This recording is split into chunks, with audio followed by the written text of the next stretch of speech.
என் செல்ல குழந்தையே, நல்லவனுக்கு பாவம் சேராது, கெட்டவனுக்கு புண்ணியம் சேராது.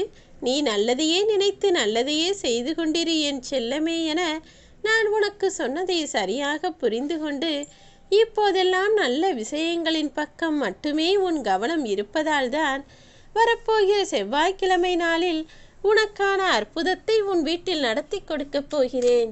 நீயே ஆச்சரியப்படக்கூடிய வகையிலும் வியந்து அண்ணாந்து பார்த்து மகிழக்கூடிய வகையிலும் உனக்கான சந்தோஷத்தை நான் வழங்க வந்துவிட்டேன் என் செல்லமே. அதனால்தானே இப்போது இந்த பதிவை முதலிலேயே உன் கண்களில் காட்டுகிறேன். அனைத்து சந்தோஷங்களையும் அளவில்லாமல் பெறுவதற்கு தயாராகு தங்கமே என இப்போதே உனக்கு மகிழ்ச்சி செய்தியை சொல்ல வந்துவிட்டேன். இப்போதெல்லாம் உன் மனதில் கவலைகளும் சிந்தனைகளும் யோசனைகளும் பிரச்சனைகளும் கூட நிறைய இருக்கிறது என்பதை நான் அறிவேன். ஆனால் உனக்கு அம்மாவாக உன் வராகி தாய் நான் இருக்கும்போது இது அத்தனையையும் மனதிற்குள் நீ போட்டு ஏன் குழப்பிக் கொள்கிறாய்? உன் தாயிடம் நீ சொன்னால் உன் தாய் உனக்காக எப்படி எல்லா விஷயத்தையும் சரி செய்ய முயற்சி செய்வார்களோ அதே போல்தான் இப்போது நானும் உன்னை தேடி உனக்காக ஓடி வந்திருக்கிறேன். இனி நீ எதற்காகவும் கவலைப்பட அவசியமே இல்லாத அளவிற்கு எல்லா சூழ்நிலைகளிலும் உனக்கு துணையாய் நான் இருந்து நடக்கப் போவது அத்தனையும் நல்லதாக நடத்தி முடிக்கப் போகிறேன். நீ எடுத்த எல்லா முயற்சிகளிலும் இப்போது மகத்தான வெற்றியை பெற்றுவிடுவாய் என் செல்லமே. நல்லது நடக்கும் வரையிலும் தன்னம்பிக்கையை மட்டும் இழந்து விடாதே. இது நாள் வரை உன் வாழ்க்கை கொஞ்சம் கஷ்டமாகத்தான் இருந்தது, இல்லை என நான் சொல்லவில்லை.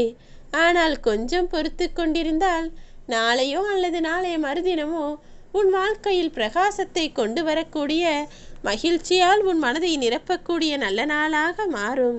கூடிய விரைவில் எல்லா விஷயங்களும் சரியாகி சரியாக அந்த செவ்வாய்க்கிழமை மங்கள நாளிலேயே உன் வாழ்க்கையில் நீ மனமகிழ்ச்சி அடையக்கூடிய வகையில் மாபெரும் அற்புதத்தை நான் நிகழ்த்ததான் போகிறேன். திடீரென எப்படி இந்த திருப்பம் வந்தது, எப்படி இந்த எல்லா விஷயங்களும் மாறிப்போனது என நீயே வியக்கத்தான் போகிறாய். கொஞ்சம் பொறுமனமே, எல்லாவற்றிற்கும் நேரங்காலம் வரும் என்று நான் சொன்னபடியே இப்போது உனக்கான நேரங்காலத்தை கொடுக்கப் போகிறேன். நீ எங்கு சென்றாலும் அங்கு உனக்கு துணை செய்வதற்காக உன் வராகி அம்மா நான் வந்து நிற்கத்தான் செய்கிறேன் என்பதை நீ அறிய மாட்டாய் என் செல்லமே. நீ நினைத்து கூட பார்க்க முடியாத அளவில் உனக்கான அதிசயத்தை நிகழ்த்தி நீ ஆனந்தமாகவும் மன நிம்மதியாகவும் வாழும்படி நான் உன் இல்லத்திற்குள் வந்து குடியேறப் போகிறேன்.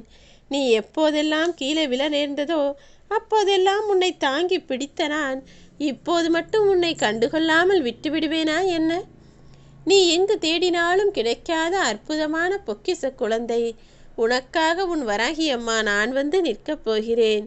இனிமேல் உன்னை தவறாக பேசுபவர்களையும் தவறாக புரிந்து கொண்டவர்களையும் நினைத்து நீ கவலை கொள்ள வேண்டாம். உன்னை பற்றிய விளக்கத்தை அவர்களுக்கு நான் அவர்கள் வழியிலேயே சென்று உணரவும் புரியவும் வைப்பேன்.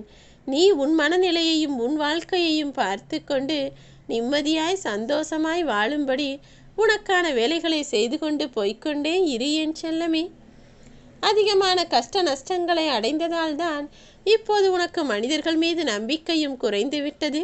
யாரை நம்பலாம், எப்படி முடிவெடுக்கலாம் என அதிக குழப்பத்திலும் ஆழ்ந்து கிடக்கிறாய். உன் மனக்குழப்பங்களுக்கெல்லாம் ஒரு முடிவு தரும் விதமாக உன் மனதில் எல்லா சந்தோஷங்களையும் நான் தரப்போகிறேன். உன்னை சுற்றி எதிர்மறையாய் நிகழ்ந்த அத்தனை நிகழ்வுகளையும் முடித்து வைத்து நேர்மறையாய் எல்லா விஷயங்களும் நடக்கும்படி செய்து உனக்கான இன்பத்தையும் வெற்றியையும் வாரி வழங்கப் போகிறேன். இனிமேல் எந்த தோல்வியோ துன்பமோ உன்னை நெருங்காத அளவிற்கு நானே உனக்கு துணையாய் இருந்து உன்னை ஆசீர்வதித்து வெற்றிகளை வரங்களாய் வாரி கொடுப்பதற்காக உன்னை நோக்கி வந்து விட்டேன். ஓம் ஸ்ரீ வராகி தாயே போற்றி.